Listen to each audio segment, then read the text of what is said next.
Welcome back to Inside Politics. Today we're talking presidential politics. We have been throughout this fall. We have Dr. John Weil, political science professor at MTSU, and Linda Peek-Schaap, who's the leader in residence in the College of Leadership and Public Service at Lipscomb University. Let's talk about Trump deciding or saying that he may not accept the results of the election.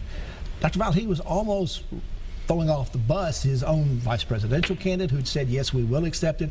His campaign manager had said the same thing. Even his daughter said the same thing. What was he thinking when he did that? What's the strategy? Again, is he back to reality television? I don't know. You know, I did a book after the 2000 election on victory and concession speeches.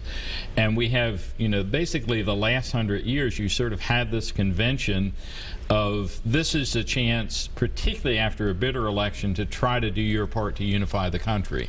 And almost always, you know, the loser will say, well, you know, I'm sorry I lost, but, you know, now this person who's elected is my president as well as everyone else's. Now, Lynn, there are some people who say, well, wait a minute, what did Al Gore do in 2000? How is what Al Gore did in 2000, contesting it in Florida, different from what Donald Trump is at least anticipating could happen, depending on what the election results are? Well, the first is both of them agreed to accept the results of the election. On the first debate, they did. And so that is very different than when there is a close election calling for a recount.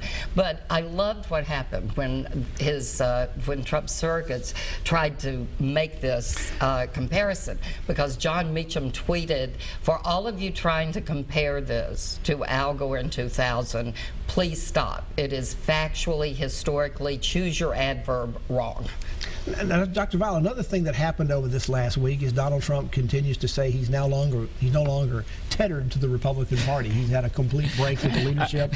I'm not sure he ever was very tethered to begin with. I guess that was one of my questions. He said that now he was free to say and campaign the way he wanted to. Have you ever felt, watching him during the primary or this fall, that somehow he was being restrained in what he had to say? My goodness, what else would he say? It seems to me there was 1 week between the National Nominating Convention and the election where he pulled back just a little bit, but no, and of course part of his brand is, you know, the authenticity for him is apparently saying what you think when you think it, and just sort of hoping your supporters, if you go a little far out, they say, well, he doesn't mean that, but he's on our side.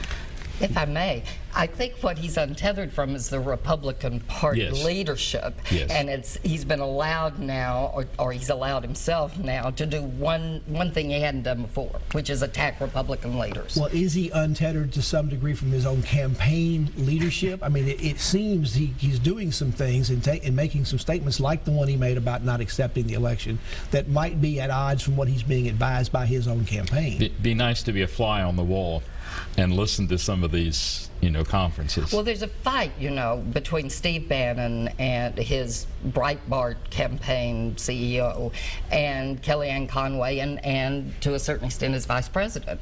And that is, Bannon wants the scorched earth approach, and I think the other two really would like to get back to what they think would win the election, which is staying focused on Hillary Clinton. Trump is capturing the headlines.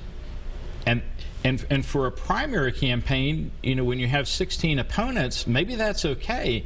But now it's not just capturing the headlines, it's making sure that some of the coverage is positive. He had a tendency to, in part of capturing the headlines, was to constantly, on an issue he thought was important, whether anybody else thought it was or not was unimportant, he would double down and do it a day after day after day. In this particular case, does he need to learn more? I mean, maybe too late to learn this now, that it's time to get off stage for some of these issues, because they're not good. They're not working well for him the longer they stay in the news. I think the sexual harassment thing, I mean, you still would have had women coming forward, but if he had simply said, you know, my behavior has changed over the last 15 years, I'm sorry for anything I did, and moved on, instead of trying to contest and call people ugly and the like, I mean, terrible strategy. Well, Linda, is his bringing up the rigged election and now sort of saying he doesn't know whether he's going to accept it, sort of setting up a reason for why he lost? Anything other than it was my fault? Or I think so. I think it's probably very hard right now for him to accept, but I do believe if he is listening to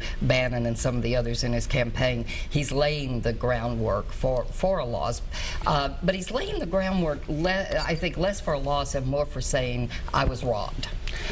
Now, Dr. Valen, you can both respond to this. So are we now dealing with the situation following this third and final debate we go in these last 2 weeks? Is it a question not if Hillary Clinton is going to win, but the margin she's going to win by, and what that win might mean in terms of what it does to Congress?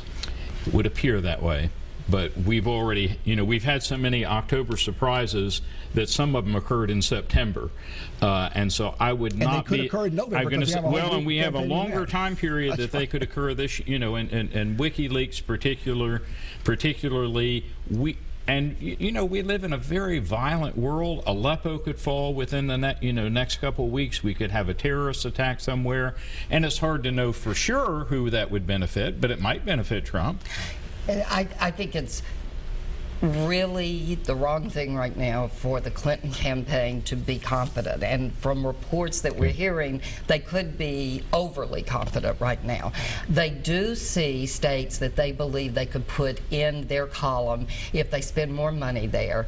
And those states that have been leaning Republican or Republican could give her more of a mandate and make it harder for him to say that the election was stolen. Linda Peake-Schatz, our guest from Lipscomb University, and Dr. John Weil from Middle Tennessee State University. We're talking presidential politics, and we'll continue that after you watch these messages.